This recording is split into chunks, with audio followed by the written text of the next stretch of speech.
Sounds good. Hello, tribe. This is Eleni. Welcome to Eleni's Tribe and welcome to Brigette. This is Brigette Kash. She's a women's leadership and wellness coach with over 30 years experience in the health and wellness industry. Brigitte's focus is on mindset, and I'm really excited today, Brigette. So welcome. Excited to Hi, have you here. Hi, I'm thank so you. excited that you're here.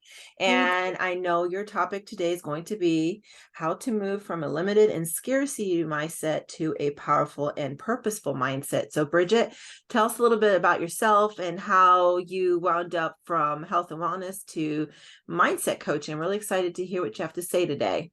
Thank you. Thank you. I'm so excited to be here. And I'm grateful that we have come to know each other and become friends. We can get into that another time, but I'm so blessed to have you in my life and call you friends. So I'm glad to be Oh, here.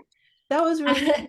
Thank you. It's okay. I'm actually going to let everybody know we met through an organization called Girl Power Alliance. It's women, Christian women in business. I can't talk now, Yeah. entrepreneurs in business. And you and I were accountability partners Yeah. in the Leadership Academy, and we just completely clicked, hit it Yes. off. We just really have a lot of things and very relatable. And I took your mindset course and I really enjoyed it. And I'm really excited for you to share with us about mindset. Again, the scarcity versus purposeful thinking that we should, Yeah. intentionally live. So, yeah, thank you. That was very sweet. Yes, thank you. Well, yeah, just to elaborate a little bit more on myself, I am a mom. I have a 23-year-old son, and I also have a 31-year-old stepson. And so it's been an amazing journey with these boys. I'm also, a mom, a daughter, a sister, and a business owner. And you can relate to that, being an entrepreneur and owning your own business. It's a lot of work. Mhm. And, there are many times that we can go through different challenges, being entrepreneurs, being moms, being business owners, that we can get caught up in, like, are we enough? Are we doing it right? And everything. And so, yeah, like having those limiting beliefs is so powerful to be able to move from that and release that. And yeah, like you said, a little bit about my background. I do have over 30 years of experience in the health and wellness industry. I have a master's of science in kinesiology with exercise physiology. I also have my teaching certificate. I did teach seventh grade biology for a while. Yes, that was a great experience. Middle schoolers are always fun. But, I was fortunate enough to be able to stay at home most of the time, when my son was young, and be, at mom and stay at home and feed into the boys. But over the years of my coaching others and really learning and growing myself, I discovered some really amazing techniques and tools that can help shift the mindset, because really everything that we choose to like achieve in life, or our dreams or anything, it really all comes down to mindset. Even though my main focus for many years was the body, training clients, working out, and really I realized that even in achieving health and fitness goals, it comes down to your mindset with everything. That's really where it starts. And so my real true passion in life is helping women to achieve their goals, their dreams, and live out their purpose in order to have their best optimized life possible, and be their most purposeful, powerful self. And I think the reason I have those words together is because when we have a purpose, we do feel powerful, because then we're really focused and we know what our intent is, right? Like, what does God have for us? Yeah. Um, just a little bit about me too. Like, growing up, I did grow up in the church. I had an amazing family. Um, my mom was really more the spiritual leader in the church, or with us in the family. But I will say that my faith was definitely a lot different then than it is now. Okay. I grew up in a denomination that I didn't necessarily hear a lot about the having that relationship with Jesus, right? Like really having that. I mean, I knew God, Jesus, Holy Spirit. I knew, we're to follow these rules. That's really what I felt like growing up, is that it was about following rules to be a good Christian. And, I was from a small town. All my family, grandparents on both sides lived there. And so sometimes looking back, I've had friends make fun of me in the past, like, you had a really sheltered life. And I was like, in one sense, maybe. That's not such a bad thing, especially in this Right. day and age, right? Yes, yes.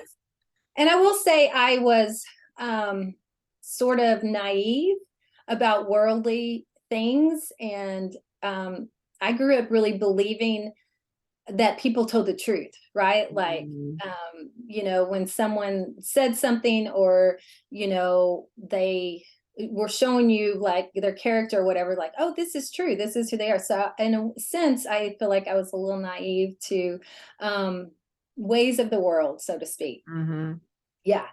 Um, which, I went on, and this is leading into my story that got me to shift into really focusing on mindset is, after I graduated with, my master's degree, and I moved off to the Austin area, Mhm. and ended up a few years later meeting my husband that I married. We're now divorced. And I was at this time, like 27, and I really felt, you know, kind of like the pressure from family, and like even some friends, like, when are you getting married? When are you getting married? Mhm. When are you getting married? Like, you're 27. When are you getting married? And not to say that I wouldn't have married then, but I think that played a big role Okay. into me not seeing a lot of red flags Mhm. in the beginning, and just believing when someone, loved you, and, what they portrayed was going to be truth. And so, Right. um, yeah, I got married, and, he already had a son, which I was so grateful to have, this blended family already. And then we had our son. And I will say, it was a pretty toxic marriage. Um, Oh, yeah, and it was, I didn't realize at the time, and even years into it, that he had addiction problems. okay. But a lot of that addiction led to just verbal abuse, different things that would occur. And it really shocked me, because being a woman of faith and how I was raised, I knew I didn't want to be divorced, right? Like, I Mhm. knew that I wanted to do everything I could to keep the marriage together. And, that's really what happened for so many years. I just tolerated, and I just, accepted the abuse until it got to a point that I could tell, even as a Christian, now I know, like, God never called us to be in abusive relationships, even if it's a marriage, right? Can I ask you something? I Yeah, agree, but so you said that it meant like so his abuse basically, I'm paraphrasing, manifested in behaviors that were projected towards you, right. and that ultimately affected the relationship and the marriage and Yes, wound up in the end destroying it, right? right. So, like, without prying too much, like you mentioned the verbal abuse, were there other ways? Like, was he projecting? Like, were there times when, I mean, I don't know what kind of addiction he had, but when he wasn't able to get his fix, where it came across as like a behavioral, some type of projecting behavior towards you and the kids, or no? Well, yeah, his was mainly alcohol. Oh, Yeah.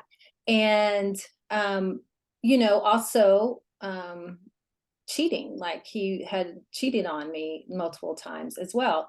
And so it was always, I think, once you start lying, and you're like lying about, so it gets hard to keep up with your lies. And that's what I would mm, realize. I was like, these things don't make sense, right? Like, yeah, 1 plus 1 wasn't equaling 2. never, no, Yeah. no. And then, you get in that cycle of you starting to feel, because he's projecting on me, that making me feel like I'm crazy, and I don't know what I'm even saying, Did and you so, feel like you internalized it and like you started to blame yourself or tried to fix it by changing yourself?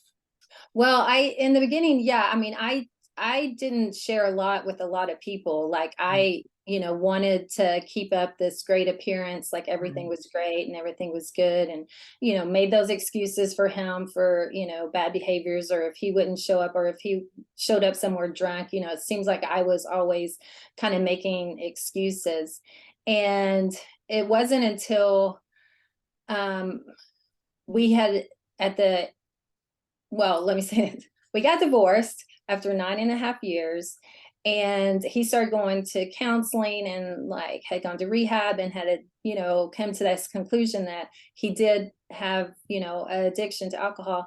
And I had started going to counseling with him. We were going to try to co-parent. Long story short, we ended up remarrying a year later. Okay. And because I felt like it was a safe place, because now he was admitted to it, he was seeking help, he had done all these things.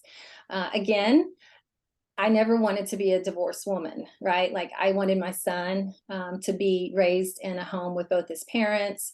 I wanted to be there for my stepson. And I really felt like God was calling me back and just like, y'all can do this, you can go through this. And but it wasn't long after we had remarried that everything shifted right back. He Hmm.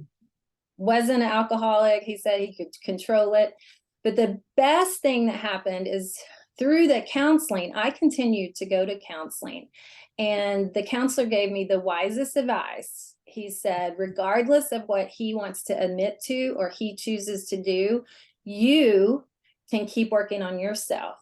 And he recommended that I go to this organization called Al Anon, which is Okay. for people who have addicts in their life, right? Whether they're married to them or maybe a child or adult, like whatever. Mhm. But it's for people to understand addiction and then understand codependency and understand, how we um, can change, how we can not allow those projections to keep coming on us, and how we can choose, instead of just reacting to something, we can choose to respond in a better way. And I would say, girl, that was the most freeing, amazing time for me. Um, I learned some great tools, great tips that allowed me, instead of being in that lack mindset, instead of focusing on all the things that I didn't have in my marriage, and how terrible it was and how awful, and why was I going through this, and just this crazy toxic thinking, right, going on. I was able to shift it and start going, okay, this is happening, but what can I learn from it, right? Just because someone is behaving a certain way or treating you a certain way doesn't mean that they get to control how you feel. And That's a so great I point. took back the control of how I felt and did not allow the crazy dance to control how I felt. So I was able to stay in this joy, to stay in this peace in a chaotic environment. How many years did you guys stay together the second time? 5, Wow. So you were a total of like 14 some years together? almost 15 years. Yeah. Yeah. So let me ask you this, and I know we're kind of digressing, and I kind of see where how you want up a mindset coach, but do you feel like as a Christian woman, you not only did you want to honor your promise and your covenant, but did you feel like you had external pressure from like churches or counselors in any way, like to do try for you to try harder versus him trying harder, or for you to do things differently, or no? It was kind of a mix of both. Like I Okay. had, of course, friends like going, girl, get out. Like there's no reason for you to stay. Get out. At the same time, I, had others, um, like one person that I talked to in the church that was like, God hates divorce. And Mhm. so, you keep doing what you can to work on you. Now, I will say that even my counselor, everyone said I had the right to go because of the adultery, right? I mean, In the Bible, it even says that. However, I believe that nobody needs to stay in an abusive relationship, whether it's physical, verbal, like whatever. Mhm. But because of the adultery again, I knew that however you want to say in the Bible, that I had the right to leave, right? Like Mhm. nobody needs to stay in that. At the same time, you know, I was waiting for a sign for God. Like, I know that God's going to tell me when it's time to go, right? Like, Mhm. I know when he's going to tell me. And he did. And I will say I'm grateful for those 15 years, because those 15 years have brought me to where I am to now, Mhm. right? One of the things I've learned along the way is that, when people say negative or hurtful things to you, Mhm. um, it's really about them. We know that, right? Hurt Yeah. people hurt people. It's really more about them, and that possibly something in us is triggering this lack that they have, this, lack of self-confidence, lack of something inside themselves. Um, or it could be that, your light with God is shining so brightly through you that it's offensive to them because they're not Mhm. walking that, right? And so I was able to understand that, this is all about him. This isn't about me. I'm Mhm. worthy. Like, I'm choosing to honor God, even in the midst of all of that. I chose to honor God the best I could. And, I really relied on Bible study. Like, I did almost 20 years of this Bible study. I continued even after we got divorced. That was a women's Bible study group, right? That met Mhm. every week. And so I really just immersed myself in God and getting that closer relationship with him, having scriptures that were like my mantra, like Jeremiah 29:11 was like, for I know the plans that I have for you, declares the Mhm. Lord, plans to prosper you, not Yeah. to harm you, plans of hope and a future. Mhm. And so I would I would just say that over and over to myself, because I know God has plans and it's not to harm me. It is to give me hope and a future. And so, yeah, I mean, I just continued to seek wise counsel. And, once we went through the divorce, and, I got an opportunity to recreate myself, even though I had, worked off and on. Over the years we were together, I wasn't a full time, I wasn't working full time. I've always been in health and wellness and, fitness all my life. And so that's always been a passion of mine and a very, prominent part of my life. But I knew that in recreating myself, that I had this opportunity now to go out and reach women and make a difference. That's amazing. So how did you get from, okay, Al-Anon, second divorce, and then growing, being empowered yourself through God and through, your own identity, right? And Yes. then to where you are today, where we're discussing limited or scarcity mindset versus purposeful and powerful mindset. And what is the Yes. message you want us to have today? Yeah. So, once going through that, I took on a job like being a trainer at a gym. And I realized I need to go back to my passion. Like, that's what I really desire doing. And eventually I broke off, being encouraged by a friend of mine to just break off and go do it myself. And so I did that, and it was just amazing. Along the way, I took several other like leadership courses. I took some Mhm. mindset courses. I read a lot of books. One of the books that I absolutely loved was Joe Dispenza's Breaking the Habit of Being Yourself. Hmm.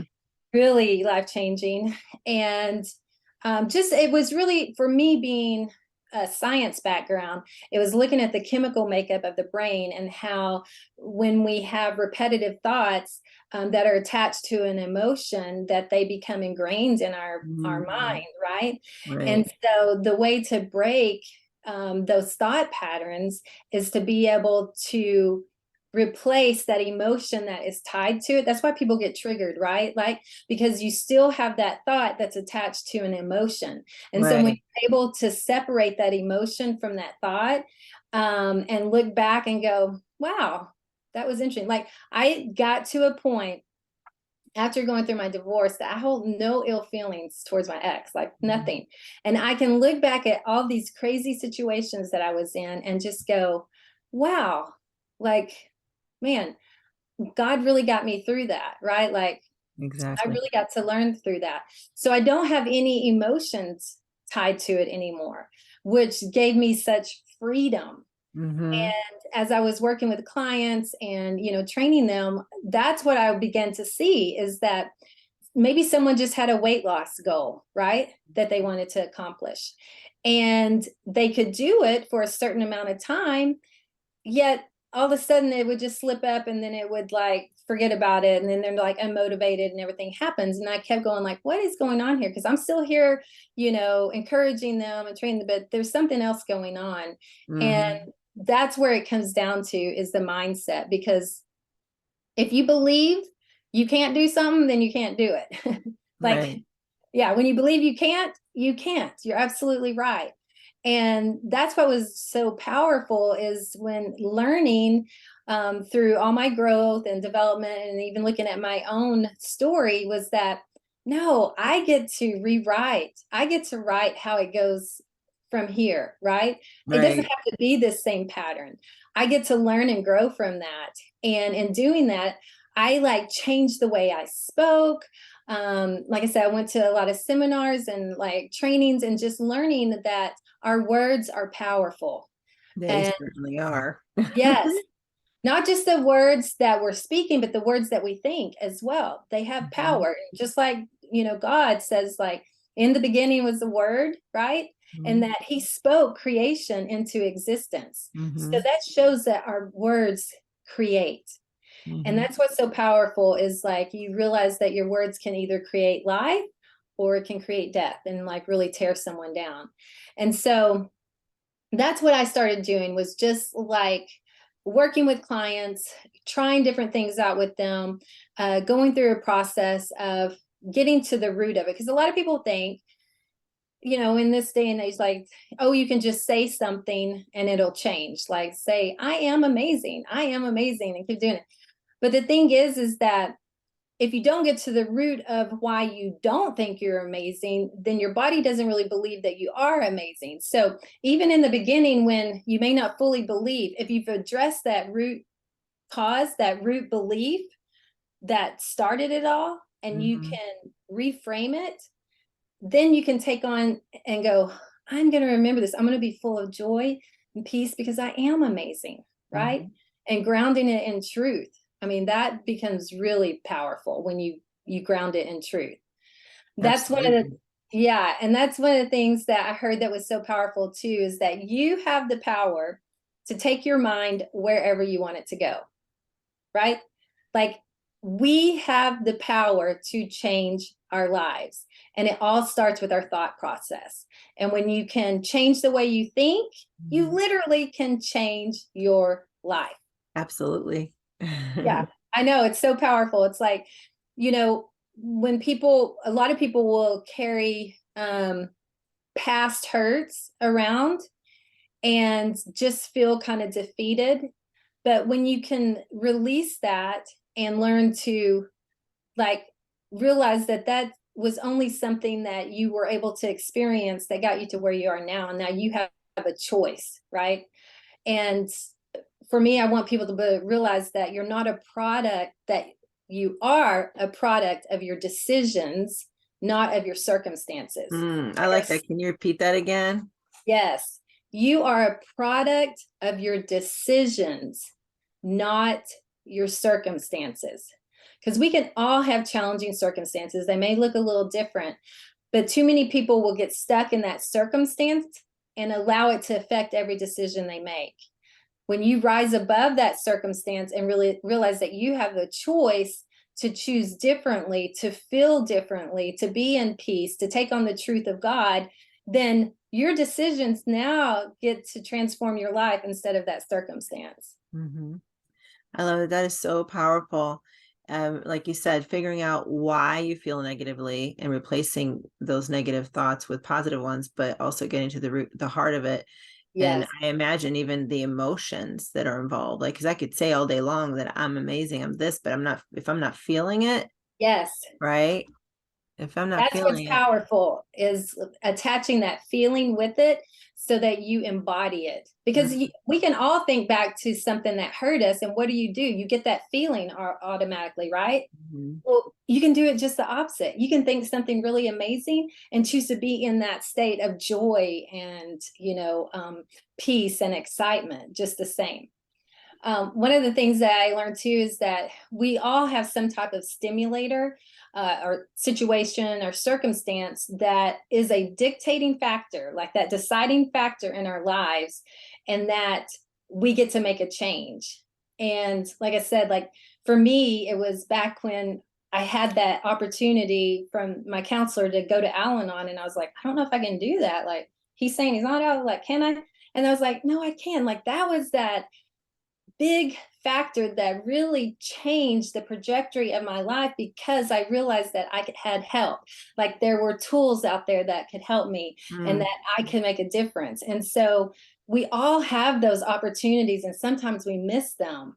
But that's what I encourage people to do, is to be aware and think about what is one of those, you know, stimulators that could be that trajectory to change my life. I mean, even listening to this podcast today, like mm, someone could like listen to this and go, you know what? I'm making that decision now because I can put tools in place, or I can get help. I can reach out. I can, take a course, or, see someone and make a change. That's what I'm hoping. absolutely. Like those pivotal moments in your life, there's defining moments. Like you have a choice. Like we get, sometimes we feel trapped. We don't think we have any choices, but like you could have stayed in that situation, but you did go get counseling and you did go to Al-Anon and you did learn some new skills and reprogrammed your mind. And then you sought out more training for more healing Right. for yourself and to be able to take those things and like help people from the inside out. And I think that's really amazing, So whoever's out there watching this or listening today, tomorrow, next week, next year, just ask yourself, where do you want to be a year from now? And are the thoughts and actions and emotions that you're in right now, are they serving you? Are they uh, paving the way for you to go where you want to go, or do you need to reevaluate? I'm sure Brigette would love to sit down with you and share with you her tools and to help Yeah. inspire you and help you to grow. So, what else would you like to share with us at this point? Yeah. So that's, I think, the main thing, and then we'll go into part two with Okay. actual tools. Okay. Okay. Yeah. But this, just to wrap it up here, is that I think it's important for people to ask powerful questions. And a lot of times we are where we are because of the questions that we ask, and we don't want to ask really tough, powerful questions. And I think that's when we can start making a life shift, is when we ask those really powerful questions and include God in it, right? Right. Well, okay, so we are going to go to part two of this in a second, but just kind of leaving you guys hanging, but myself as well. I don't caveat here or a side comment. I don't know that we always know, and I'll speak for myself even. I don't know that we always know what the question is we're supposed to be asking. It might feel like 1 + 1 isn't equaling 2, but we don't know why it's not equaling the 2 we wanted to, or why Mhm. it's not even equaling 2. And we're trying to figure that out. Like you said in the beginning of your marriage, things weren't lining up the way you thought they were going to based on previous Right. experience. And it was like, what? But yeah, asking the right questions. I don't know that we always know the questions to ask. And sometimes other people ask questions of us or have expectations of us that Mhm. derail our thought process and take us in a completely different direction than we thought we'd be, especially as women, especially in the Christian circle. Yes. But that's another conversation probably for another day. But tribe, hang in there. We're coming back in a second with part two. And Bridgette's going to share some tools with us. I'm really excited. Asking the questions. Yes. Maybe you can teach I'll us give how you a few of to. those. Oh, Yeah, I'll give good. you a Yes, few. yes. Mhm. All right. We'll be back in a second. Be sure to join us for part two.